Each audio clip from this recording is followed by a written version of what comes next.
தேவனுக்கே மகிமையும் கனமும் உண்டாகட்டும். ஒரு விசையாய் வந்திருக்கிற எல்லா குடும்பங்களையும் வாழ்த்துகிறேன். தேவன் உங்களை ஆசீர்வதிப்பாராக. ஆண்டவர் நல்லவர். தொடர்ந்து இன்றைக்கு குடும்பமாய் வர முடியலை. தொடர் உபவாச ஜெபம் சபையில் நடக்கிறது. அதிகாலை ஜெபம், காலை ஜெபம், மறுபடியும் இரவு ஜெபம். ஒரு நாள் 3 ஜெபம். ஆகையினால இப்போவும் அங்கே 7 மணிலேருந்து மறுபடியும் ஜெபம். ஆகையினால அதையும் தடை பண்ணாமல் இதையும் தடை பண்ணாமல், ஆமாம், அங்கே மனைவி நடத்துக்கிறாங்க, இங்கே நான் வந்தேன்.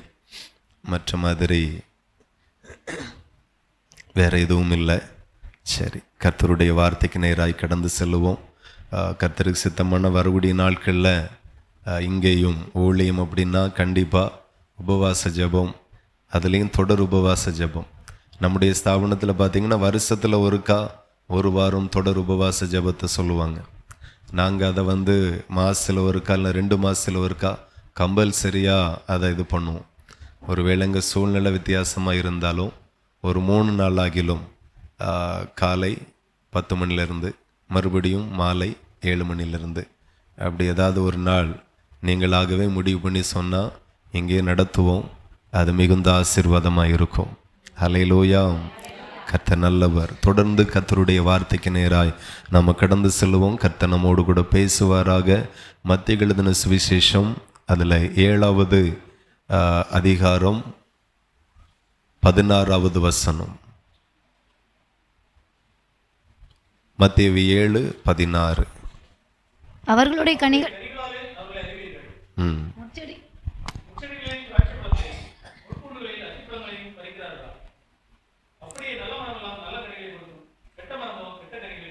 ஹல்லேலூயா. கர்த்தருடைய நாமத்திற்கு மகிமை உண்டாகட்டும். நான் மறுபடியும் உங்களுக்கு ஞாபகப்படுத்துகிறேன், அந்த வார்த்தை தேவனாய் இருந்தது. ஹல்லேலூயா. நீங்கள் கேட்கிற ஒவ்வொரு வார்த்தையும் தேவனாய் இருக்கிறது. ஆகையினால கேட்கிற எல்லா வார்த்தைக்கும் எவ்வளோ முக்கியத்துவம் கொடுக்க முடியுமோ அவ்வளோ கொடுங்கன்னு சொல்ல மாட்டேன். எல்லா வார்த்தைக்கும் ரொம்ப முக்கியத்துவம் கொடுக்கணும்னு சொல்லுவேன்.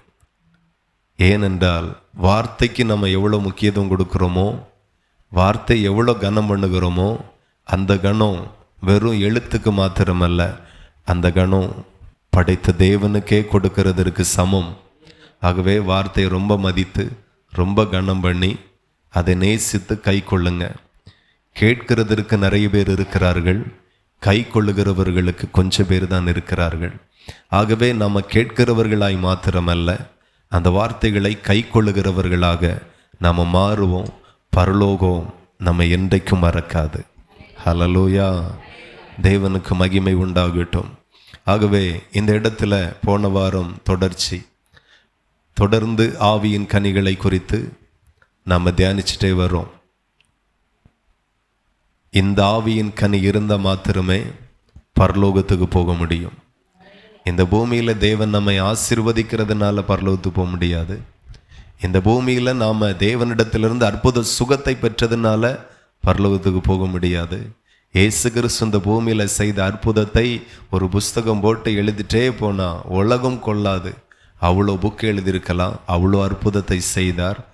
அற்புதத்தை பெற்ற எல்லாரும் பரலோகத்துக்கு போனார்களா என்று சொல்லி வேதத்தில் தேடி பார்த்தால் அதற்கு ஆதாரம் இல்லை. ஆகையினால நான் சொல்லுகிறேன், நாம் கர்த்தரிடத்திலிருந்து பெற்றுக்கொள்ளுகிற அந்த அற்புதத்தினால பரலோகத்துக்கு போக முடியாது. ஆனால் ஆண்டவருடைய வார்த்தையை கேட்டு நாம் ஒவ்வொரு நாளும் கை கொண்டு நல்ல கனி கொடுக்கிறவர்களாய் நாம் மாறுவோமே ஆனால் நிச்சயம் நீங்கள் பரலோகத்தில் இருப்பீர்கள், பரலோகத்தில் பெரியவர்களாய் இருப்பீர்கள் என்று வாழ்த்துகிறேன். ஹல்லேலூயா. ஆமாம், ஆண்டவர் நல்லவர். ஆகையினால கனிகளை குறித்து தொடர்ந்து நம்ம ஆண்டவர் பேசக்கூடிய கிருபையை, கேட்கக்கூடிய கிருபையை கர்த்தர் நமக்கு தந்து கொண்டு இருக்கிறார். கூர்ந்து கவனிங்க, இது உங்களுக்கு மிகுந்த ஆசீர்வாதமாக இருக்கும். ஹல்லேலூயா. கர்த்தர் நல்லவர். இந்த இடத்துல ஆண்டவர் என்ன சொல்லுகிறார் அப்படின்னா, அப்படியே நல்ல மரமெல்லாம் நல்ல கனிகளை கொடுக்கும், கெட்ட மரமோ கெட்ட கனிகளை கொடுக்கும்.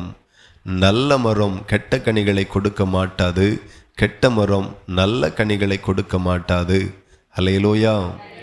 என்று ஆண்டவருடைய வார்த்தை திரும்ப திரும்ப சொல்லுகிறது. 16 வாசித்தீர்களானால், அவர்களுடைய கனிகளினாலே அவர்களை அறிவீர்கள் என்று ஆண்டவர் ஒரு மனுஷனை எப்படி கண்டுபிடிக்கணும் என்கிற விதத்தை எல்லாம் இந்த இடத்துல எழுதி வைத்திருக்கிறார். நாம் இந்த பூமியில் நிறைய பேரோடு பழகக்கூடிய ஒரு வாய்ப்பு கிடைக்கிறது. வேலை செய்கிற இடத்துல நிறைய பேரோடு பழகுகிறோம், காலேஜில் நிறைய பேரோடு பழகுகிறோம், ஆஃபீஸில் நிறைய பேரோடு பழகுகிறோம், சர்ச்சில் நிறைய பேரோடு பழகுகிறோம், குடும்பத்தில் நிறைய பேரோடு பழகுகிறோம். நல்ல வாய்ப்புகள் கிடைக்கிறது. ஆனால் மறுபடியும் ஞாபகப்படுத்துகிறேன், எல்லாரையும் நேசிப்போம், எல்லாரையும் கனப்படுத்துவோம், எல்லாருக்கும் உதவி செய்வோம், எல்லாரிடத்திலையும் அன்பு வெளிப்படுத்துவோம். ஆனால் ஐக்கியம் என்கிறது கனிகள் உடையவர்களோடு. எந்த மனுஷனிடத்தில் ஆவியின் கனி அன்பு இருக்கிறதோ, சந்தோஷம் இருக்கிறதோ, சமாதானம் இருக்கிறதோ, நீடிய பொறுமை இருக்கிறதோ, தயவு இருக்கிறதோ, நற்குணம் இருக்கிறதோ, விசுவாசம் இருக்கிறதோ, சாந்தம் இருக்கிறதோ, இச்சையடக்கம் இருக்கிறதோ, அப்படிப்பட்டவர்களை கண்டுபிடித்து அவர்களோடு எல்லா இடத்திலையும் எல்லா சூழ்நிலைகளிலேயும் ஐக்கியமாக இருந்தால் அந்த ஐக்கியத்தில் பரலோகம் சந்தோஷப்படும். ஹல்லேலூயா. இப்போ அப்படி ஐக்கியம் வைக்கிறதுனால என்ன தப்பு அப்படின்னு நீங்கள் நினைக்கலாம். ஹல்லேலூயா. நான் சும்மா தானே பழகுறேன். சிலர் என்ன சொல்லுவாங்க தெரியுமா, அவன் ஆள் கொஞ்சம் மோசம்தான், கொஞ்சம் ஏமாற்றுறவன் தான், கொஞ்சம் கோவப்படுறவன் தான், கொஞ்சம் பொய் சொல்கிறவன் தான், ஆனால் என்கிட்ட அப்படி கிடையாது அப்படிங்கிறது மாதிரியே நாம் அவனை முழுசாக நம்பி பழகுவோம். அதுதான் ஆண்டவர் சொல்லுகிறார், நல்ல மரம் கெட்ட கனியை கொடுக்காது, கெட்ட மரம் நல்ல கனியை ஒரு நாளும் கொடுக்காது.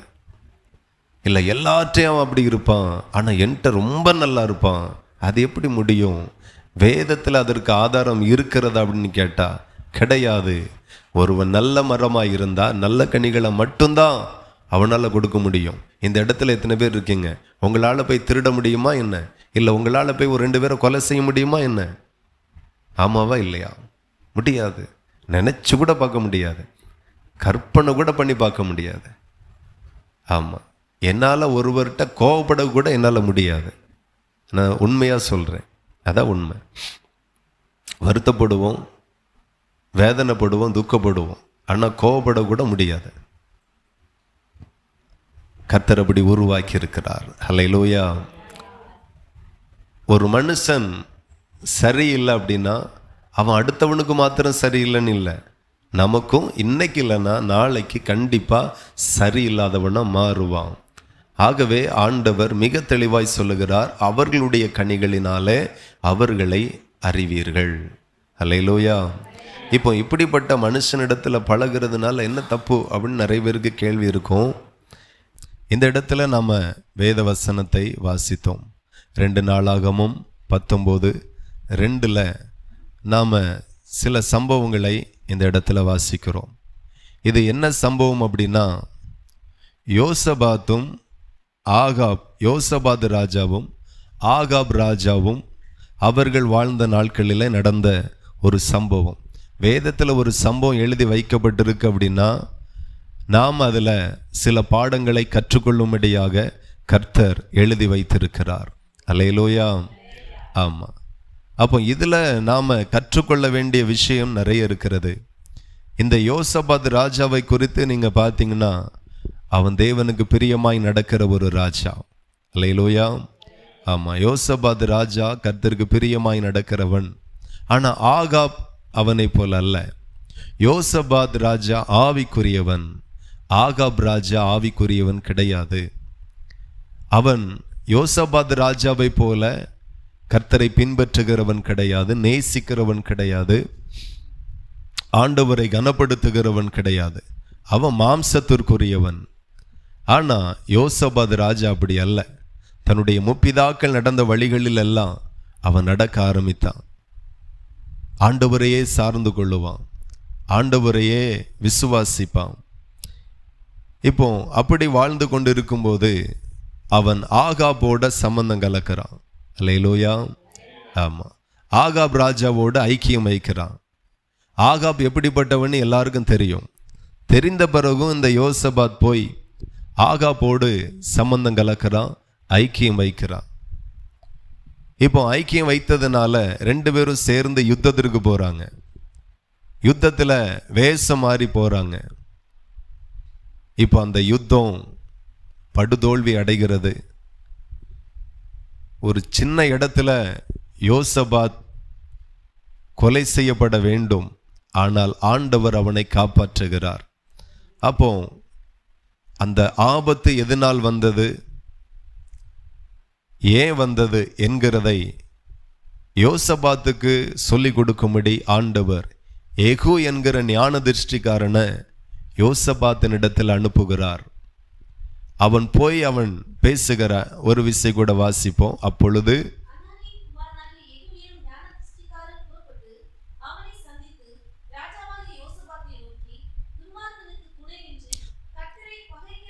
ஆண்டவர் தீர்க்கதரிசியோடு பேசுகிறது நீங்க கவனிங்க.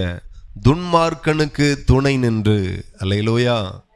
ஆமா, துன்மார்க்கனோடு துணை போகிறது, ஒத்து போகிறது, ஐக்கியம் வச்சுக்கிடுறது. நான் வேற நீ வேற எல்லாம் இல்லை, நம்ம ரெண்டு பேரும் ஒரே ஒன்று தான், ஒரு தாய் மக்க தான், இப்படிலாம் நிறைய பேர் ரொம்ப க்ளோஸ் ஆகுவாங்க. அப்போ ஆண்டவர் இந்த இடத்துல யோசபாத் ராஜாவை தீர்க்கதரிசி அனுப்பி எச்சரிக்கிறார். யோசபாத்தை நோக்கி, துன்மார்க்கனுக்கு துணை நின்று கர்த்தரை பகைக்கிறவர்களை நீர் சிநேகிக்கலாமா? இது நிமித்தம் கர்த்தருடைய கடும் கோபம் உம்மேல வர இருந்தது. சாதாரண கோபம் அல்ல. அல்லேலூயா. ஆமாம், என்னைக்குமே ஒருத்தன் சரியில்லை அப்படின்னா அவனோடு ஐக்கியம் வைக்கிறதை பரலோகம் ஒரு நாளும் விரும்பாது. ஆமாம், சில ஆட்களுக்கு பாருங்கள், குடிகாரனோட ஐக்கியமாக இருக்கும். அவங்க ஃப்ரெண்ட்ஸு, அவங்க பழகிற ஆட்கள்லாம் பார்த்தீங்கன்னா குடிகாரனாக இருப்பான், மோசமானவனாக இருப்பான், அவங்களோடு தான் ஐக்கியம். இந்த இடத்துல யோசபாத் ராஜா நல்ல ஆவிக்குரியவன், நல்ல ஜெபிக்கிறவன், கர்த்தரையே நம்புகிறவன், கர்த்தரிடத்துல விசாரிக்கிறவன். ஆனா ஆகாபோடு சேர்ந்தான். கர்த்தருக்கு அது விருப்பம் இல்லை. நான் யாரோடு பழகணும், யாரோடு பழகக்கூடாது என்கிறதை கர்த்தர் பார்க்கிறார். இவங்களோடு தான் பழகணும், இவங்களோடு பழகக்கூடாது என்கிறது தேவனுடைய இருதயத்தில் இருக்கிற ஒரு முக்கியமான காரியம். நாம் நம்மளுடைய பிள்ளைகளை கண்ட ஆட்கள்கிட்ட பழக விடுவோமா என்ன? அது ஆம்பளை பசங்களாக இருந்தா என்ன, பெண் பிள்ளைகளாக இருந்தா என்ன? சிலரோடு தான் பழக அனுமதிப்போம், சிலரோடு வீட்டுக்கு தான் அனுமதிப்போம், சில உறவுகளோடு தான் அனுமதிப்போம். எல்லாருடைய வீட்டுக்கு நம்மளுடைய பிள்ளைகளை அனுமதிக்கிறது இல்லை, எல்லாரோட ஃபோன் பேசக்கு நம்ம அனுமதிக்கிறது இல்லை. அதே போல தான் நம்மை உண்டாக்கின தேவனோ அவருடைய பிள்ளைகளை பிரத்யேகமாய் வேறு பிரித்து வைக்கிறார். இவங்களோடு தான் பழகணும், இவங்களோடு பழகக்கூடாது அப்படின்று. நாம் அந்த வித்தியாசத்தை இது நாள் வரையிலும் கண்டுபிடிக்காம ஒரு ஆள் பழகிட்டார்னா கடைசி வரைக்கும் பழகிறது தான், ரொம்ப க்ளோஸ் ஆகிடுறது, ரொம்ப ஐக்கியமாகிறது. ஆனால் அதனால வந்த விளைவு, யோசபாத் ராஜா அந்த யுத்தத்தில் சாக வேண்டியதா இருந்திருக்கு. ஆனால் கர்த்தர், அவர் ரொம்ப ஆண்டவரை நேசிக்கிறவன், ரொம்ப நம்புகிறவன், கர்த்தருடைய சித்தத்தை ரொம்ப செய்கிற யோசபாத் ராஜாவின் நிமித்தம் அந்த இடத்துல கர்த்தர் யோசபாத்துக்கு துணை நின்றார். அல்லேலூயா. நீங்க 18ஆம் அதிகாரம் 2 நாளாகமும் 18:30 நீங்க வாசித்தீர்கள். ஆனால்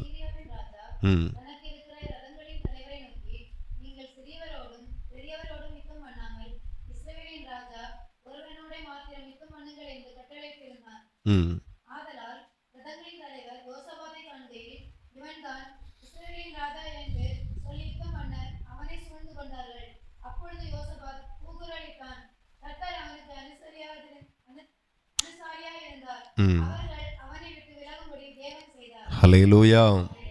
மொத்த பேரும் இவனை நெருங்கி வந்தார்கள். ஒரு யுத்தத்தில் ஒருத்தனோடு தான் யுத்தம் பண்ண முடியும், ஒருத்தன் 10 பேரோடு கூட யுத்தம் பண்ண முடியாது. அப்படிப்பட்ட ஆயுதங்கள் அன்னைக்கு கிடையாது. ஆனா மொத்த பேரும் யோசபாத்தை சூழ்ந்து கொண்ட போதிலும் கர்த்தர் யோசபாத்துக்கு அனுசாரியாய் இருந்தபடியினால் அவர்கள் அவனை விட்டு விலகும்படி தேவன் இரக்கம் செய்தார். ஹல்லேலூயா. அப்போ யோசபாத்தை ரொம்ப நேசித்தபடியினால இப்போ அமைதியா இருந்தா யோசபாத்து கடைசி வரைக்கும் புரியாது. அப்படிங்கிறதற்காக தான் ஏகு என்கிற தீர்க்கதரிசியை, ஞான திருஷ்டிக்காரனை ஆண்டவர் ராஜாவாகிய யோசபாத்துக்கு இடத்துல அனுப்புகிறார். அனுப்பி துன்மார்க்கனோடு துணை போகலாமா என்று கேள்வி கேட்கிறார். அல்லேலூயா. ஆமா, துன்மார்க்கனுக்கு துணை நின்று கர்த்தரை பகைக்கிறவர்களை நீர் சிநேகிக்கலாமா? இப்படி செய்யலாமா? இது நியாயமா? இது சரிதானா என்று கேள்வி கேட்கிறான். அன்னைக்கு முழு வேதகமும் கிடையாது, பாதி பைபிள் கூட இருந்திருக்காது. ஆனாலும் கேள்வி எப்படி இருக்கு பாருங்க. அப்போ முழு வேதத்தையும் நாம ஆண்டவருடைய கரத்திலிருந்து பெற்றிருக்கிறோம். அப்போ இன்னைக்கு நமக்கு எப்படின்னு பாருங்க. கனி உள்ளவர்களை ரொம்ப கனம் பண்ணுங்க, கனி உள்ளவர்களோடு ஐக்கியமாயிருங்க. அது நமக்கு ரொம்ப ஆசீர்வாதம். தேவன் அதில் சந்தோஷப்படுவார், தேவன் அதில் பிரியப்படுவார். யோசபாத் ராஜா மடிந்து போயிருக்கணும், யுத்தத்தில் செத்து இருக்கணும். ஆனா ஆண்டவர் அவனை காப்பாற்றினார். தீர்க்கதரிசி மூலம் ஆண்டவர் தெளிவா பேசுகிறார். இது நிமித்தமாக கர்த்தருடைய கடும் கோபம் உண்மையில வர இருந்தது. கொஞ்சம் தப்பிட்டான், நூல் அளவில். அப்போ ஒரு தவறான மனுஷனோடு ஐக்கியம் வைக்கிறது, கூட்டு வைக்கிறது, ஒத்து போகிறது, இதெல்லாம் படைத்த தேவனுக்கு ஒரு நாளும் பிரியமாய் இருப்பதில்லை. ஹல்லேலூயா, பிரியமாய் இருப்பதில்லை. அதை கர்த்தர் எச்சரிக்கிறதற்காக ஞான திருஷ்டிக்காரனாகிய யெகூவை ஆண்டவர் அனுப்பி எச்சரித்தார். இன்னைக்கு அதே வசனத்தை கொண்டு ஆண்டவர் நம்மையும் எச்சரிக்கிறார். ஹல்லேலூயா. ஆமா, தேவனுக்கு இதெல்லாம் பிடிக்காது. நம்மளுடைய பிள்ளைகளுடைய விவாக காரியத்தில் எல்லாம் ரொம்ப ஞானமா இருக்கணும். அந்நிய நுகத்தோடு நாம பிணைக்கப்படக்கூடாது. பிள்ளை ரட்சிக்கப்பட்ட பிள்ளை, அபிஷேகம் பண்ணப்பட்ட பிள்ளை, கர்த்தருக்குள்ளாய் வளர்ந்த பிள்ளைகள், அப்படிப்பட்ட துணையை தான் நம்ம தேடணும். அல்லேலூயா. ஆமா, எனக்கு நிறைய பிள்ளைகள் செய்கிற தப்பு அதுதான். சும்மா வேலை செய்கிற இடத்துல பழகுறது. அவன் ஹிந்துவா இருப்பான், அவன் பிற மார்க்கத்தை பின்பற்றுகிறவனாய் இருப்பான், கர்த்தரை விரும்பாதவனாய் இருப்பான். ஆனால் பழகிறது. அவா இல்லைன்னா நான் செத்துருவேன் அப்படிங்கிறது, இவன் இல்லைன்னா அவ செத்துருவேன்னு சொல்றது, கடைசியில் ஏது எக்கேடு கெட்டு போட்டுன்னு தாய் தப்புன்னு முடிச்சு வைக்கிறது. நான் அப்படிப்பட்ட நிறைய குடும்பத்தை பார்த்துருக்கிறேன். சமீபத்தில் ஒரு 1.5 வருஷத்துக்கு முன்னாடி ஒரு திருமணம் நடந்தது. அப்போ அந்த பையன்கிட்ட ஜெபம் பண்ணி சொல்லுங்க அப்படின்னா, நானும் சரி ஜெபம் பண்ணி சொல்கிறேன் அப்படின்னேன். ஃபோனை வைக்கக்குள்ள 10 கிலோமீட்டரில் இருந்து வீட்டுக்கே வந்துட்டான். ஆமாம், பாஸ்டர் ஏதாகிலும் நல்லது சொல்லுவார் அப்படின்ட்டு. நல்லது சொல்கிறதும் கெட்டது சொல்கிறதும் என்னுடைய விருப்பத்தின்படி சொல்லுகிறது இல்லை. அப்போ நான் ஜெபம் பண்ணி ஃபோனை வச்சுட்டு ஜெபம் பண்ணி ஆண்டவர்கிட்ட கேட்டேன். ஆண்டவர் நோ அப்படின்னார். அல்லேலூயா. ஆமாம், என்றைக்குமே நாம் 90% ஓகே பண்ணிட்டு ஆண்டவர்கிட்ட கேட்கக்கூடாது. ஆண்டவர்கிட்ட கேட்ட பிறகு தான் 100% அங்கே ஓகே பண்ணணும். ஆமாம், நிறைய பேர் இப்படி தான். வெளிநாட்டுக்கு போக்கு எல்லாம் பேப்பர்ஸ் எல்லாம் கொடுத்து, பணம் எல்லாம் கொடுத்து, இப்போ வீசா மட்டும் வராமல் இருக்கும். அந்த நேரத்தில் வருவாங்க. ஜெபம் பண்ணி ஆண்டவருடைய சித்தத்தை சொல்லுங்க. என்ன சொல்ல? இனி பணம் கொடுத்தாச்சு வாங்க முடியுமா? பேப்பர்ஸ் கொடுத்தாச்சு வாங்க முடியுமா? ஒன்றும் பண்ண முடியாது. அதே போல் இந்த பையன் நல்லா பழவியாச்சு, 10 வருஷமாக பழகியாச்சு, 5 வருஷம் பழக்கம். இப்போ தேவ சித்தம். என்ன தேவ சித்தம்? பழகச்சில கண்ணில்லை உனக்கு, ரட்சிக்கப்படாத பிள்ளை இல்லை, அவ சபைக்கு வருவேன்னு சொல்லியிருக்கா. வந்தாளா? நீ ரட்சிக்கப்பட்ட மாதிரி, நீ ஞானஸ்நானம் எடுத்த மாதிரி, நீ அபிஷேகம் பண்ணப்பட்ட மாதிரி, நீ தேவனுடைய பந்தியில் அமர்ந்து இருக்கிற மாதிரி, நீ சபையில் நிலைத்திருக்கிற மாதிரி அந்த பிள்ளை நிலைத்திருந்தாளா? அது அறிவு கிடையாது. அவ வாரேன்னு சொல்லியிருக்கா, அவ வந்துருவா, அவளை நான் கூட்டிட்டு வந்துடுவேன். அந்நிய நுகத்தோடு பிணைக்கப்படவே கூடாது. அல்லேலூயா. இந்த பெற்றோர்களும் சரி, பிள்ளைகளும் சரி, இருதயத்தில் ஒரு உறுதி இருக்கணும். அந்நிய நுகம் எனக்கு வேண்டாம். இன்னைக்கு அப்படி 2-3 பேரை நான் உன்னிப்பாக கவனிச்சிருக்கிறேன். ஆண்டவர் அவர்களுக்கு இறங்கணும். திருமணம் முடிஞ்சு பல வருஷம் ஆச்சு, இன்னும் குழந்தை பாக்கியம் இல்லை. அல்லேலூயா. எவ்வளோ வேதனையான விஷயம். திருமணம் முடிஞ்சதோடு அடுத்த சந்தோஷத்தை நம்ம எதிர்பார்ப்போம். அதுதான் குழந்தை பாக்கியம். இல்லைன்னா அந்த வாழ்க்கையே கஷ்டமாக போயிடும், ரொம்ப வருத்தமாயிரும். குழம்பெல்லாம் நல்ல டேஸ்ட்டு தான், உப்பு மட்டும் இல்லைன்னா அந்த குழம்பு கூட்டெல்லாம் எப்படி இருக்கும்? அதே போல் தான் வாழ்க்கைங்கிறது. ஒன்று குறைஞ்சினாலும் வாழ்க்கை நல்லா இருக்காது. நம்ம வாழ்க்கை இதுவரையிலும் ஆசீர்வதித்தவர் தேவனே, அவரை சந்தோஷப்படுத்தணும். நிறைய பேருக்கு அவருடைய சித்தத்தை புரிய தெரியலை. இதில் என்ன இருக்கு? இதெல்லாம் பெரிய பாவமா? அதை நீ முடிவு பண்ணக்கூடாது, அவர் தான் முடிவு பண்ணணும். நாமளாவே இதில் என்ன இருக்குது அப்படின்னு நாம் நினைக்கிறது. அது என்ன பழக்கம்? இதில் ஒன்றும் இல்லை, அப்படியெல்லாம் ஒன்றும் கிடையாது. வசனம் என்ன சொல்லுகிறது, வார்த்தை என்ன சொல்லுகிறது? எல்லா காரியத்திற்கும் வார்த்தை இருக்காது, ஆனால் சம்பவம் இருக்கும். ஆனால் அந்த சம்பவத்தை நீங்கள் தியானித்து பார்த்தா நீங்கள் செய்கிறது தப்பு என்று சொல்லி தோணும். அல்லேலூயா, அதுதான் உண்மை. ஆகவே நான் அந்த சம்பவத்தை எடுத்து காட்டுகிறேன். யோசபாத்தினுடைய வாழ்க்கையில் வந்தது. யோசபாத் ராஜா ரொம்ப நல்லவன், தேவனுக்கு ரொம்ப பிரியமாய் நடந்த ஒரு மனுஷன், கர்த்தரை நம்பி இருந்தவன். அவனுக்காக கர்த்தர் யுத்தம் எல்லாம் செய்தார். ஆனா ஒரு துன்மார்க்கனுக்கு துணை போனபடியினால், அவனோடு ஐக்கியம் வச்சபடியினால், அவனோடு கூட இருந்தபடியினால் அவன் ஜீவனே போக பார்த்து கர்த்தர் தயவு செய்து காப்பாத்தினார். அவ்வளவுதான், கொஞ்சம் இரக்கம் செய்து காப்பாத்தினார். தேவையில்லை, நல்லவர்களோடு ஐக்கியமாக இருப்போம். அந்த ஐக்கியம் நமக்கு ரொம்ப ஆசீர்வாதமாக இருக்கும். இது நிமித்தம் கர்த்தருடைய கடும் கோபம் உம்மேல் வர இருந்தது என்று தீர்க்கதரிசி எச்சரிக்கிறான். கடுமையான கோபம், சாதாரண கோபமே இல்லை. இன்னும் அவ்வளோ பெரிய பாவமாக பண்ணிட்டார் கிடையாது. அப்போ நம்முடைய தேவனும் விரும்புகிறார் நம்ம நல்லவர்களோடு பழகணும், நல்லவரோடு ஐக்கியம் வச்சுக்கணும் அப்படிங்கிறது தேவன் விரும்புகிறார். அதே போல தான் நம்முடைய தாய் தகப்பனும் நம்ம பிள்ளைகள் கெட்ட நண்பர்களோடு பழகிடக்கூடாது, ரொம்ப ஏங்குகிறார்கள். அதே போல தான் தேவனும், தேவனை போல தான் தாய் தகப்பனும், தாய் தகப்பனை போல தான் தேவனும். எப்படி புரிகிறது? அல்லேலூயா. ஆமாம், ஆண்டவர் நல்லவர். அதையே புரிந்து கொண்டு வாழ்க்கையில் அபியாசப்படுத்துங்க. கர்த்தர் உங்கள் நிமித்தம் சந்தோஷப்படுவார். எப்போதுமே நான் அடிக்கடி சபைக்கு சொல்லுவேன், கர்த்தரை சந்தோஷப்படுத்திட்டோம் அப்படின்னா நாம் ரொம்ப சந்தோஷமாக இருக்கலாம். கர்த்தரை துக்கப்படுத்திட்டோன்னா நம்மளால் சந்தோஷமாகவே இருக்க முடியாது. அதை ஒவ்வொரு பேரும் புரிஞ்சிக்கணும் அப்படின்னு நான் அடிக்கடி சொல்லுவேன். ஸோ தேவனுக்கு இது பிரியமில்லாத காரியம். இதற்கு இணை வசனங்கள் நம்ம நிறைய தியானிப்போம். நீதிமொழி 24,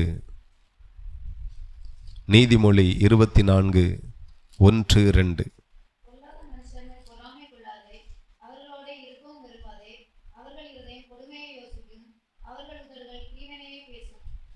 ஹல்லேலூயா.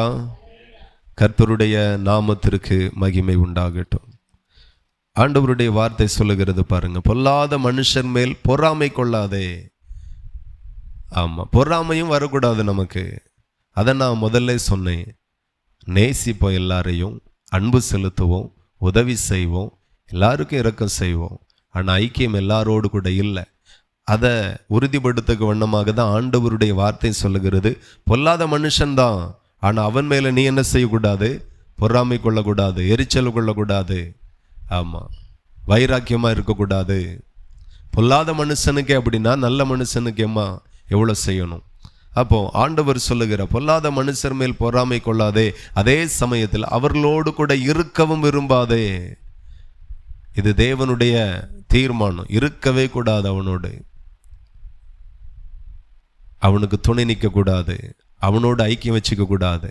பொல்லாதவனி தெரியுது, துன்மார்க்கனி தெரியுது. அவனோடு சுத்தணும், அவனோடு பிரயாணம் போகணும், அவனோடு தங்கணும், அவனோடு ஐக்கியம் வச்சுக்கணும், இருக்கவே கூடாது. ஆண்டவர் சபைக்கு தெளிவாய் போதிக்கிறார், நீ இப்படி செய்யக்கூடாது என்று. ஆகவே தேவனுடைய பிள்ளைகள் புரிஞ்சுக்கோங்க, பொல்லாத மனுஷர் மேல நம்ம பொறாமையும் கொள்ளக்கூடாது, அதே சேம் டைம் அவர்களோடு இருக்கவும் விரும்பக்கூடாது. இது தேவன் விரும்புகிற ஒரு காரியம் அல்ல, தேவன் வெறுக்கிற ஒரு காரியம். அதை நம்ம வாழ்க்கையில ஒவ்வொரு நாளும் புரிந்து செயல்படணும். அப்போ கர்த்தர் நம்ம மேல ரொம்ப சந்தோஷப்படுவார். ஹல்லேலூயா. இந்த பூமியில எல்லாம் எப்படி வாழணும், எப்படி வாழக்கூடாது என்கிற தீர்மானம் எடுக்கிறது கர்த்தர் மட்டும்தான். அந்த தீர்மானத்தை நம்ம சரியாய் புரிந்து கொண்டு அதன்படி வாழ வேண்டும் என்கிறது தேவனுடைய சித்தம். நான் எப்படியும் வாழுவேன், கர்த்தரை சந்தோஷப்படுத்திடலான்னா வாய்ப்பே கிடையாது. நீங்கள் இப்படி தான் வாழணும் என்கிறது தேவனுடைய திட்டம், தேவனுடைய தீர்மானம். அதை வேதத்தில் ஆண்டவர் எழுதி வைத்திருக்கிறார். தேவன் விரும்புகிறது என்ன என்கிறத நம்ம ஒவ்வொரு நாளும் கவனிக்கணும். மனம் போன போக்கில் போகக்கூடாது, இஷ்டத்துக்கு வாழக்கூடாது, விரும்புகிற மாதிரி வாழக்கூடாது. இல்லை பாஸ்டர், இது என்னுடைய ஸ்டைல், அந்த ஸ்டைலெல்லாம் இங்கே கொண்டு வரக்கூடாது. நாம் ஆவிக்குரியவர்கள். ஆவியான தேவன் என்ன விரும்புகிறாரோ, என்ன வேதத்தில் சொல்லியிருக்கிறாரோ அதன்படிதான். ஹல்லேலூயா. ஆமாம், கர்த்தர் நல்லவர். நானும் சில ஆட்கள்கிட்ட 15 வருஷமாக பேசி தான் பார்க்குறேன் கனிகளை குறித்து. இன்று வரைக்கும் மாற்றங்கள் வர்றதில்லை. அல்லேலூயா. ஆமாம், உங்களை சொல்லல, வெளியே 15 வருஷமாக பேசி தான் பார்க்குறேன், தலையில் ஏறவே மாட்டேங்க. எந்த சாவியை போட்டு அவங்க இருதயத்தை திறக்கணுங்கிறது இன்னும் வரைக்கும் எனக்கு புரியலை. ஒருவேளை நம்மள்கிட்ட தான் கிருபை காணாதா, அபிஷேகம் காணாதான்னு தெரியலை. சரி, நாம தான் அப்படின்னா கண்டிப்பாக என்ன ஒரு பிரசங்கியாருடைய பிரசங்கத்தை கேட்காமலாம் இருந்திருப்பாங்க. அங்கேயும் திருந்தின மாதிரி இல்லை, இங்கேயும் திருந்துற மாதிரி இல்லை. 15 வருஷமாக இப்படி தான் இருக்கிறாங்க. இன்னும் 5 வருஷம் ஆனாலும் அவங்க அப்படி தான் இருப்பாங்க போல. எப்போதுமே வேதத்தை, செய்தியை, பிரசங்கத்தை கேட்கும்போது நான் மாறணும்னு கேட்டால் அந்த வார்த்தைகள் உங்களை மாற்றும். நான் மாறணும், வசனத்தின்படி மாறணும். அந்த தாகத்தோடு வாஞ்சையோடு பிள்ளைகள் எல்லாம் கேட்கணும். நாம் மாறும்போது, ஒவ்வொரு நாளும் மாறும்போது இன்னும் அதிகமாய் ஆண்டவர் சொல்லி தருவார், இன்னும் அதிகமாய் கற்று தருவார். அந்த வாஞ்சை நமக்குள்ளா இருக்கணும். ஒரு காதில் கேட்டு ஒரு காதில் விட்டுட்டோம் அப்படின்னா அடுத்த ஆண்டவர் நிறைய பேசுவார், ஆனால் ஒன்று உங்களுக்கு பிரயோஜனமாக இருக்காது. ஒரு வல்லமையாய் ஊழியம் செய்த காலம் சென்ற டிஜிஎஸ் தினகரன் ஐயா அவர்கள் வல்லமையாய் பயன்பட்டு கொண்டிருந்த காலம். அப்போ ஒரு மீட்டிங் முடிச்சிட்டு அவசரமாக திரும்பும்போது ஒரு வாலிபன் ஓடி வந்து கேட்டான், ஐயா, இவ்வளோ வல்லமையாய் பயன்படுகிறீங்க, கர்த்தர் உங்களை பயன்படுத்துகிறாரு, இவ்வளோ வல்லமையான கிரியைகள் உங்கள் மூலமாக நடக்கிறது, அதற்கு என்ன ரகசியம், எனக்கு ஒரு வார்த்தை சொல்லிட்டு போங்களேன் அப்படின்னார். அல்லேலூயா. அந்த தாகம் வேதத்தில் நானும் தேடி தான் பார்க்குறேன், எனக்கு ஒன்றும் விளங்கலை, நீங்கள் சொல்லுங்க அப்படின்ட்டு 5 மணி நேரம் ஆவியில் அபிஷேகத்தில் அந்நிய பாஷையில் ஜெபம் பண்ணு, என்னை விட கர்த்தர் பயன்படுத்துவார். ஒரு வார்த்தை தான், அதை அப்படியே பிடிச்சு கொண்டார், அதை அப்படியே கேட்ச் பண்ணியாச்சு. நான் சொல்லுவேன், தினந்தோறும் ஆவியில் நிரம்புங்க. ஞான ஸ்நானம் லைஃப்பில் ஒரு வாட்டி தான், ஓயாமல் கொடுக்க மாட்டோம். அல்லேலூயா. மித்தது எல்லாம் லைஃப்பில் தினந்தோறும். வேதம் வாசிக்கிறது தினந்தோறும், ஜபிக்கிறது தினந்தோறும். 10 வாட்டி டெய்லி ஜபிப்பித்தாலும் பரலோகத்திற்கு வெறுப்பே வராது, சந்தோஷப்படுவார் தேவன். எத்தனை முறை வேணாலும் ஜபிக்கலாம். அதே போல் தினந்தோறும் ஆவியில் நிரம்பணும். அபிஷேகம் பெற்ற தேவ பிள்ளைகள் தினந்தோறும் ஆவியில் நிரம்பணும். ஆமென். ஆமாம், தினந்தோறும் ஆவியில் நிரம்பணும். ஆவியில் நிரம்பதான் ஆவியின் பலம் நமக்குள்ள வேலை செய்ய ஆரம்பிக்கும். ஆவியின் கனி வெளிப்படணும் அப்படின்னாலே அதற்கு ஆவியானவருடைய அபிஷேகம் வேணும். சும்மா கனிகள் வெளிப்படாது, ரொம்ப தாகத்தோடு. அதை கேட்டுட்ட அந்த வாலிபன் அன்றையில இருந்து தன்னுடைய வாழ்க்கையில் பேருவாரியான காரியங்கள் எல்லாம் வெறுத்து ஒதுக்கி ஓரம் வச்சிட்டு 5 மணி நேரம் ஆவியில் நிரம்பி எப்படி ஜபிக்க முடியும்? நமக்கு ஒரு நாள் ஜெபம் பண்ண அடுத்த நாள் ஜெபம் வர மாட்டேங்கி. எத்தனை பேர் இருக்கி அப்படி? ஜெபம் வராது, தூக்கம்தான் வருது, கொட்டாய் வருது. ஆனால் 5 மணி நேரம் எப்படி ஜெபம் பண்ணுவாங்க? நம்மளை விட்டு 5 மணி நேரம் இல்லை, 10 மணி நேரம் தூங்குவோம். ஆனால் 5 மணி நேரம் ஜெபம் வராது. ஆனால் அந்த வாலிபன் அப்படியே பிடிச்சுக்கிட்டார். 5 மணி நேரம் ஃபயராக ஜெபிக்கிறது. அவர்தான் எசேக்கியா பிரான்சிஸ். அவரை குறித்து ரொம்ப பேருக்கு நிறைய தெரியாது, தெரிந்தவர்களுக்கு தெரியும். ஒரு காலத்தில் கன்வென்ஷன் வெளி மீட்டிங்கெல்லாம் பயன்பட்டார். இன்றைக்கு வெளியே வர்றதில்லை. சென்னை பக்கத்தில் ஒரு பெரிய இடம், கிட்டத்தட்ட 25 ஏக்கர் இப்போ வாங்க கிருபை செஞ்சுருக்கிறார் ஆண்டவர். இந்தியாவில் கிட்டத்தட்ட 27 ஸ்டேட்டில் இருந்து அவர்களிடத்தில் ஊழியக்காரர்கள், ஊழியக்காரிகள் வராங்க. 10 நாள் தங்கி ஃபீஸ் கட்டி அது ஒரு ஸ்கூல் மாதிரியே நடத்துகிறார். வல்லமையாய் ஊழியம் செய்கிறது எப்படி அப்படின்ட்டு ஃபுல்லாக ஆவியானவரை குறித்து டீச்சிங். அதை கேட்க நேபாள், அந்நிய தேசத்தில் இருந்தெல்லாம் வராங்க. கிட்டத்தட்ட ஒவ்வொரு முறையும் 1000, குறைஞ்சது தான் 1000, மற்ற மாதிரி நார்மலாக பல ஆயிரம் பேர், 5000 பேர்கிட்ட இருக்கிற. இப்போ ஒரே டைமில் பல 1000 பேர் இருக்கிற மாதிரி பெரிய கட்டிடம் போடுறாங்க. இன்றைக்கும் தேவனுக்காக வல்லமையாய் பயன்பட்டு கொண்டிருக்கிறார். ஹல்லேலூயா. எல்லாருக்கும் எல்லாருடைய உபதேசம் ஒத்து போகாது. ஆனால் அந்த தாகத்தில் தேவ சமூகத்தில் இருந்தார். கர்த்தர் அந்த தாகத்தை பார்த்து உலகத்தில் எத்தனையோ நாடுகளுக்கு கர்த்தர் கொண்டு போனார். அல்லேலூயா. உலகத்தில் எத்தனையோ நாடுகளுக்கு கொண்டு போனார்.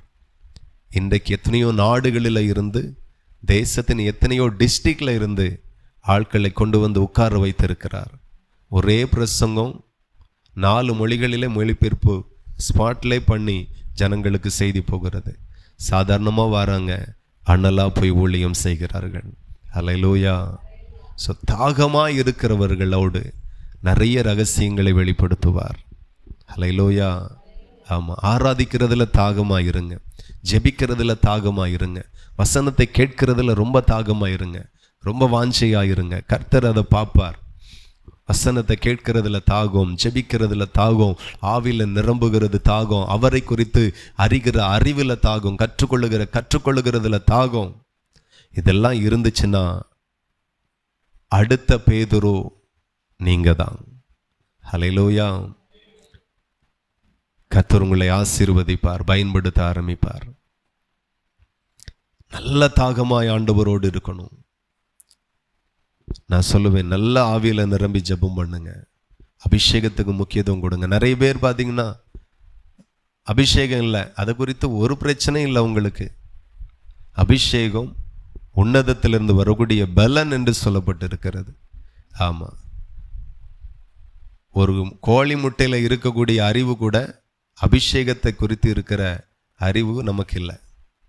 ஆமென். ஒரு இறைச்சியில் இருக்கிற அறிவு கூட, இந்த இறைச்சி சாப்பிட்டா நல்ல சத்து, இந்த முட்டை தின்னா நல்ல சத்து, இந்த பால் குடித்தா நல்ல சத்து, இப்படியெல்லாம் இதில் இருக்கிற அறிவு கூட அபிஷேகத்தை குறித்து இருக்கிற அறிவில் இல்லை. அபிஷேகம் என்ன சொல்லுகிறது? அது உன்னதத்தில் இருந்து வரக்கூடிய பலன். ஹல்லேலூயா. எத்தனை பேர் அதை உன்னதத்தில் இருந்து வரக்கூடிய பலன் நீ பார்க்குறீங்க? ஆமாம். சாதாரணமாக எத்தனை உணவுகளை நம்ம சத்து சத்து சத்து பலன் பலன்னு சொல்கிறோம். நான் சொல்லுகிறேன், ஆவியில் அவ்வளோ பெரிய பலன் இருக்கிறது. ஹல்லேலூயா. நல்ல அபிஷேகத்தில் இருந்தால் இன்னும் நிறைய கனிகளை கொடுக்க முடியும். ஏன்னா ஆவியின் கனியை குறித்து தியானிக்கிறோம்.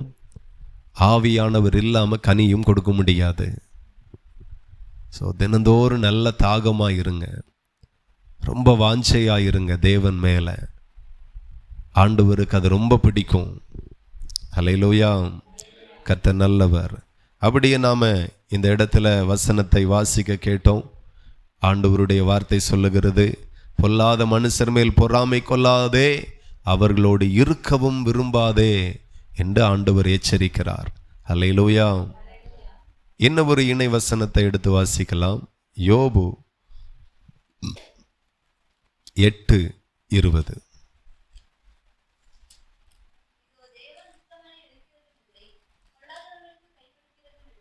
ஹல்லேலூயா.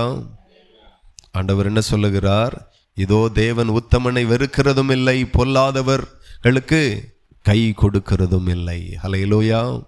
ஆமாம், பொல்லாதவனுக்கு ஆண்டவர் கை கொடுக்கிறவனே இல்லை. தேவன் அப்படி செய்யவே மாட்டார். அதே நேரத்தில் உத்தமனை அவர் ஒரு நாளும் வெறுக்கிற தேவனே அல்ல. ஒரு மனுஷன் உத்தமனாய் இருந்தா வசனம் சொல்லுகிறது, உத்தமனுக்கு கர்த்தர் துணையாம். உத்தமனாய் இருக்கணும். அதே சேம் டைம் ஒரு மனுஷன் பொல்லாதவனாய் இருந்தா அவனுக்கு கர்த்தர் கை கொடுக்கவே மாட்டார். ஹல்லேலூயா.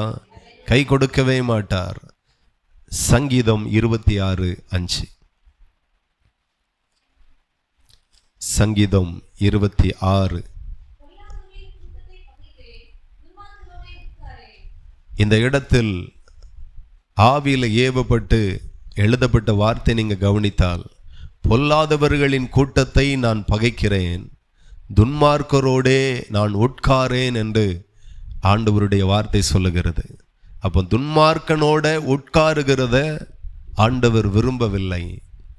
அவனோடு நேரம் செலவழிக்கிறதை அவர் விரும்பவில்லை. நான் சொல்லுகிறேன், இந்த பூமியில் நமக்கு பெஸ்ட் ஃப்ரெண்ட் அப்படின்னா தாய் தகப்பனுக்கு அடுத்தபடியா இயேசு கிறிஸ்து மட்டும். ஹல்லேலூயா. நம்ம பெஸ்ட் ஃப்ரெண்டு இயேசு கிறிஸ்து மட்டும்தான். அவர் மாத்திரம்தான் ரொம்ப பெஸ்டான ஃப்ரெண்டாக இருப்பார். ஆகவே எப்போதும் தேவனோடு அமர்ந்திருக்கிறத ரொம்ப வாஞ்சிங்க, தேவனோடு அமர்ந்திருக்கிறத ரொம்ப விரும்புங்க, தேவனோடு பேசுகிறத ரொம்ப வாஞ்சிங்க. இந்த இடத்துல சங்கீதக்காரன் மூலமாய் ஆண்டவர் சபைக்கு தெரிவிக்கிற வார்த்தை, துன்மார்க்கரோடே உட்காரேன் என்று ஆண்டவர் எழுதுகிறார். துன்மார்க்கனோடு நேரத்தை செலவழிக்கிறது ஆண்டவருக்கு துளியும் பிரியமில்லாத ஒரு விஷயம். இப்படிப்பட்ட ஒரு அனுபவம் நம்முடைய வாழ்க்கையில் இருக்குமேயானால் இன்றைக்கு அவைகளெல்லாம் நம்மளை விட்டு மாற வேண்டும் என்று தேவன் எதிர்பார்க்கிறார். ஹல்லேலூயா. புதிய ஏற்பாடு என்ன சொல்லுகிறது அப்படின்னா 1 கொரிந்தியர் 5ஆம் அதிகாரம் 11 நம்ம வாசிப்போம். 1 கொரிந்தியர் 5.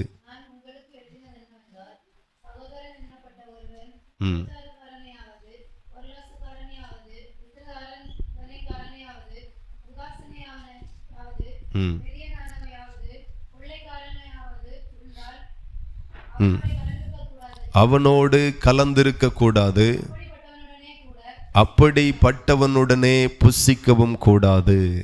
ஹல்லேலூயா. இது சபைக்கு கண்டித்து உணர்த்தப்பட்ட வார்த்தைகளில் ஒன்று. கர்த்தர் நல்லவர். இது யாரை குறித்து குறிப்பாய் சொல்லப்பட்டிருக்கு அப்படின்னா, ரட்சிக்கப்பட்ட ஒரு கூட்டத்தை குறித்து ரொம்ப தெளிவாய் சொல்லப்பட்டிருக்கிறது. சிலர் இன்றைக்கும் சபைகளுக்குள்ள அப்படி இருக்கிறாங்க. அப்படிப்பட்டவர்களோடு கூட நம்ம புசிக்கவே கூடாது என்று ஆண்டவர் எச்சரிக்கிறார். ரட்சிக்கப்பட்டிருப்பாங்க, ஞானஸ்நானம் எடுத்திருப்பாங்க, ஆனால் இப்பவும் அவங்களுக்குள்ளாய் ஒரு பாவம் இருக்கும். அதான் 2 வரிகளில் நம்ம வாசித்தால், நான் உங்களுக்கு எழுதுகிறது என்னவென்றால், சகோதரன் எண்ணப்பட்ட ஒருவன் விபச்சாரக்காரனாவது பொருளாசக்காரனையாவது இருந்தால் அப்படிப்பட்டவனோடு நீ புசிக்கவே கூடாது, பந்தி உட்காரக்கூடாது, ஐக்கியம் வச்சுக்க கூடாது என்று சபைக்கு ஆண்டவர் எழுதுகிறார். ஹல்லேலூயா. ஆமாம், சபையில் 10 பேர் இருந்தாலும் பரலோகத்திற்கு பிரியமான கூட்டமாக இருக்கணும். அது ரொம்ப முக்கியம். இன்னைக்கு நிறைய சபைகளில் உள்ளே இருக்கிறவர்கள் சரியில்லை. ரட்சிப்பை பெற்றவர்கள், ரட்சிக்கப்பட்டவர்கள், ஞானஸ்நானம் எடுத்தவர்கள், அபிஷேகம் பண்ணப்பட்டவர்கள், அழைப்பை பெற்றவர்கள், வாக்குத்தத்தம் பெற்றவர்கள் சபைக்கு வந்து பல வருடங்கள் ஆனாலும் வாழ்க்கை மட்டும் மாறலை. இன்றைக்கும் எனக்கு சிலர் தெரியும், வெளி சபைகளில் போகக்கூடியவர்கள் இன்றைக்கும் ஸ்மோக்கிங்கை விடலை, சிகரெட் விடலை, பீடி குடிக்கிறத விடலை, பாக்கு போடுறத விடலை, தண்ணி அடிக்கிறத விடலை. ஆனால் இன்றைக்கும் மாதந்தோறும் திருவிருந்தில் பங்கெடுக்கிறவன் உண்டு, பங்கெடுக்கிறவர்கள் இருக்கிறாங்க. எப்படி அவர்களால் முடிகிறது என்று தெரியலை. ஆனால் ஆண்டவர் அப்படிப்பட்டவர்களோடு பந்தி இருக்கக்கூடாது என்று சொல்லி எச்சரிக்கிறார். அப்படிப்பட்ட தேவையில்லை சபைக்கு. ஏன், எதற்கு? கள்ள சகோதரன் எதற்கு சபைக்கு? குடிக்கிறவன், வெறி, போத பழக்கம், குடிவெறியின் ஆவியோடு இருக்கிறார்கள். இதெல்லாம் பரலோகத்தின் தேவன் வெறுக்கிறார். இப்படிப்பட்ட கிரியை நமக்குள்ள இருக்கவே கூடாது. இன்னைக்கு ஆண்கள் குடிக்கிறாங்க, சில இடங்களில் பெண்கள் கூட குடிக்கிறாங்க. அந்த மாதிரி காலகட்டங்கள், மோசமான காலகட்டத்திற்குள்ளாக நாம் இருக்கிறோம். கர்த்தர் பார்த்து கொண்டு இருக்கிறார். அப்படிப்பட்டவர்களோடு கூட நீ புசிக்க கூடாது என்று சொல்லி எச்சரிக்கிறார். நான் கேள்விப்பட்டேன், ஒரு இடத்துல ஊழியம் செய்கிற ஊழியக்காரரும் தண்ணி அடிப்பாராம், வாங்கி கொண்டு கொடுக்கறது விசுவாசி. நான் பாஸ்ட்டு போக முடியாது. ஆமாம், விசுவாசி வாங்கி கொண்டு கொடுப்பாரு.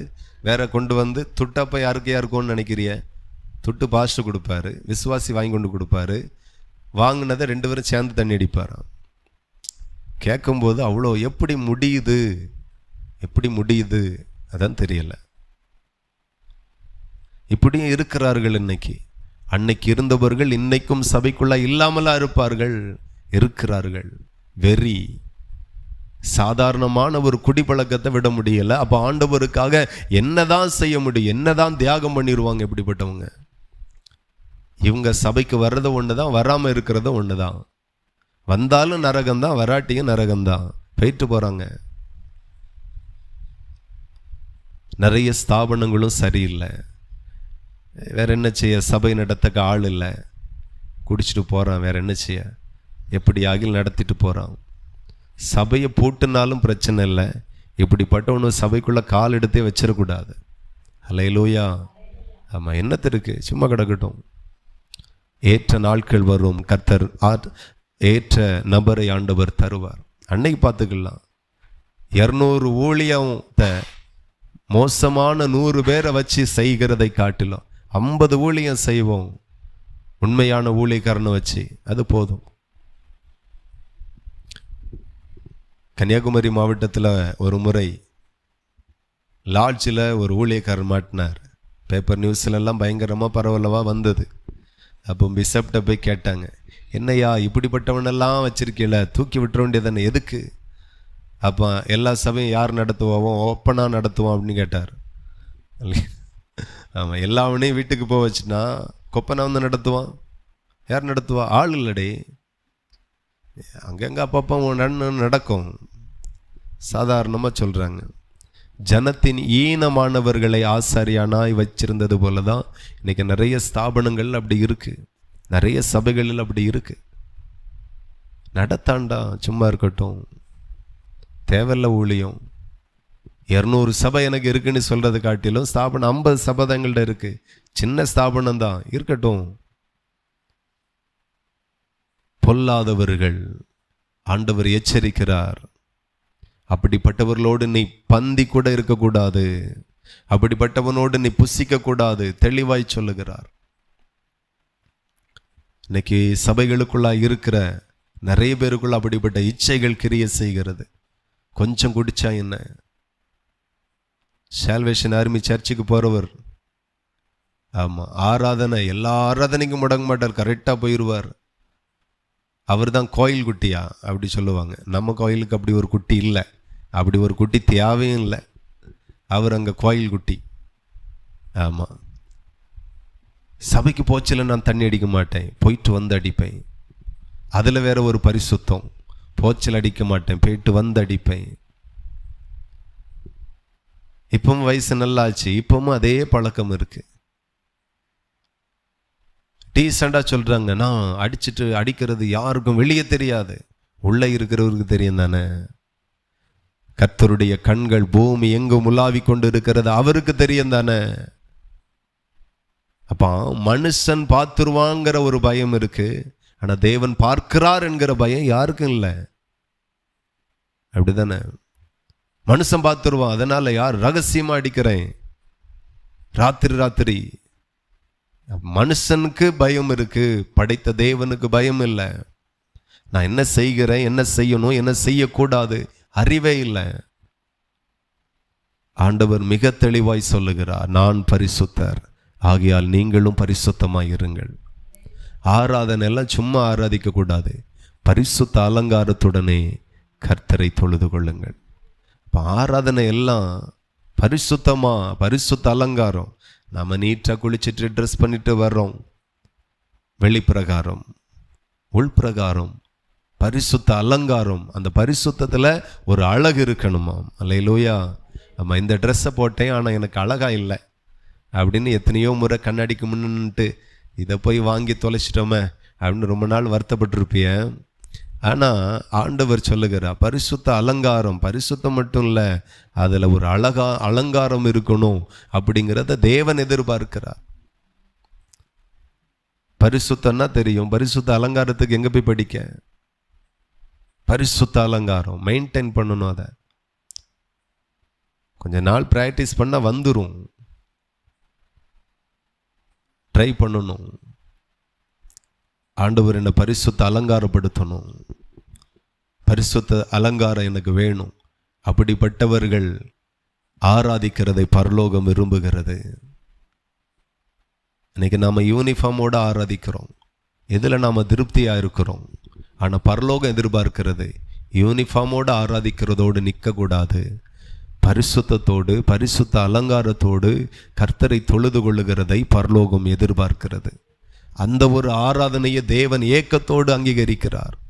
இன்னைக்கு அது நிறைய பேர்கிட்ட இல்லை. உள்ளுக்குள்ள நிறைய அசிங்கங்கள், பொல்லாப்புகள், துன்மார்க்கமான ஜீவியங்கள், அநேக காரியத்தில் வெறித்தனம் பயங்கரமாக இருக்கிறது. இந்த இடத்துல ஆண்டவர் சொல்லுகிறார், சகோதரன் என்னப்பட்ட ஒருவன் விபச்சாரக்காரனாவது, பொருளாசைக்காரனாவது, விக்கிரகாராதனைக்காரனாவது, ஊதாசீனாவது, வெறியனாவது, கொள்ளைக்காரனாவது இருந்தால் அவனோடே கலந்திருக்க கூடாது. அல்லேலூயா. ஆமாம், அவனோடு புசிக்க கூடாது. எகிப்திலே கர்த்தர் நம்மளை ஆசீர்வதிச்சிருக்கலாம். ஏன் எகிப்திலிருந்து வெளியே கொண்டு வந்தார்? அவருடைய ஜனங்கள் தனித்து வாசம் பண்ணுவார்கள், ஜாதிகளோடு கலந்திருக்க மாட்டார்கள். நம்மெல்லாம் பரிசுத்த ஜாதிகள். ஆண்டவர் வேறு பிரிக்கிறார். சும்மா எல்லாரோடு இருக்கலாம், எல்லாரோடு ஐக்கியம் வச்சிருக்கலாம். அதுக்கு ஆண்டவர் அழைத்தார், வேறு பிரித்தார், தெரிந்தெடுத்தார், அபிஷேகித்தார், தரிசனம் தந்தார், வாக்குத்தத்தம் தந்தார். அப்படிப்பட்டவர்களோடு இருந்தா நமக்கு ஆபத்து. யோசபாத் ராஜா மேல கடுங்கோபம் வர பார்த்தது. ஆண்டவருடைய கிருபை அவனை தாங்கிற்று. எப்பவும் தாங்குன்னு சொல்ல முடியுமா? திருந்திரு, யெகோவா அனுப்பி எச்சரிக்கிறார். உங்க மேல கடுங்கோபம் வந்திருக்கும், தப்பிச்சிட்டிய. ஹல்லேலூயா. ஆண்டவர் எச்சரிக்கிறார். சபையில இப்படிப்பட்டவர்களோடு கலந்திருக்க கூடாது, அப்படிப்பட்டவனோடு புசிக்கவும் கூடாது. அவன் பொருளாசைக்காரனாய் இருக்கிறான், விபச்சாரக்காரனாய் இருக்கிறான், விக்கிரக ஆராதனைக்காரனாய் இருக்கிறான், உதாசீனாய் இருக்கிறான், வெறியனாய் இருக்கிறான், கொள்ளையனாய் இருக்கிறான். பிஸ்னஸ் செய்தால் கரெக்டாக செய்யணும். ஹல்லேலூயா. வியாபாரம் செய்தால் சரியா செய்யணும். பண ஆசை எல்லா தீமைக்கும் வேறாக இருக்கும். பணம் நமக்கு எல்லாருக்கும் ரொம்ப முக்கியம், எல்லாருக்கும் ரொம்ப தேவை பணம். ஆனால் எந்த வழியில் வரணுமோ அந்த வழியில் மட்டும்தான் பணம் வரணும். தேவன் சொன்ன வழியில், தேவன் அனுமதித்த வழியில் புறம்பா இருந்து ஒரு காசும் வரக்கூடாது. ஆமாம், உண்மையாய் சம்பாத்தியம் பண்ணுங்க. நாம் பரிசுத்த ஜாதிகள், தேவனுடைய பிள்ளைகள். தேவன் நம்மை அபிஷேகித்திருக்கிறார். தேவன் நமக்கு வார்த்தையை கற்பனைகளை ஆண்டவர் தந்திருக்கிறார். ஹல்லேலூயா. ஞாயிற்றுக்கிழமை பிரசங்கம் கேட்டோம். ஆராதனை இருந்தது, பலி இருந்தது, துதி இருந்தது, பாடல் இருந்தது. ஒன்னே ஒன்று இல்லை, நியாயப்பிரமாணம் இல்லை. ஸோ அப்படி ஆயிடக்கூடாது. கர்த்தருடைய வார்த்தை விடாதிருங்க. படிக்க போகிற பிள்ளைகள் ரொம்ப பரிசுத்தமாய் உங்களை காத்து கொள்ளுங்கள். கர்த்தரோடு நடங்க. ஒரே சிந்தை, பரிசுத்த சிந்தை, அதில் நில்லுங்க. கொஞ்ச நாள் உங்களை மாம்சத்தை அடக்கி, கோபத்தை அடக்கி, இச்சைகளை அடக்கி, எரிச்சலை அடக்கி, உங்களை கர்த்தருக்கு முன்பதாக அடக்கி அமர பண்ணுங்க. அதுக்கு பிறகு கர்த்தர் உங்களை உயர்த்துகிறதை பாருங்க. வாலிப நாட்களில் இஷ்டம் போல நடந்துட்டோம் அப்படின்னா எதிர்காலம் ரொம்ப கஷ்டமாயிரும். நான் அப்படிப்பட்ட நிறைய பேரை பார்த்தாச்சு. ஆனால் வாலிப நாட்களில் எந்த பிள்ளைகள் அடங்கி இருந்தார்களோ, தாய் தகப்பனுக்கு அடங்கி இருந்தார்களோ, சபைக்கு அடங்கி இருந்தார்களோ, கர்த்தருக்கு அடங்கி இருந்தார்களோ, அவர்கள் பிரகாசிக்கதையும் நான் பார்த்துருக்கிறேன். கர்த்தர் உங்களை பிரகாசிக்க பண்ணுவார். எல்லாரும் ஜெபிக்கலாம். கர்த்தர் நல்லவர். ஹல்லேலூயா, ஹல்லேலூயா. அன்புள்ள தகப்பனே, எல்லாரும் ஒப்பு கொடுங்க. தேவன் பொல்லாதவர்களுக்கு கை கொடுக்கிறதில்லை. ஆமென். ஸ்தோத்திரம், ஸ்தோத்திரம். துன்மார்க்கனோடே உட்காரேன் என்று சொல்லப்பட்டு இருக்கிறது. ஹல்லேலூயா. அப்படிப்பட்டவர்களோடு கலந்திருக்க கூடாது, புசிக்க கூடாது. க்ளோரி, ஹல்லேலூயா. அவர்களுடைய கனிகளினாலே அவர்களை அறிவீர்கள்.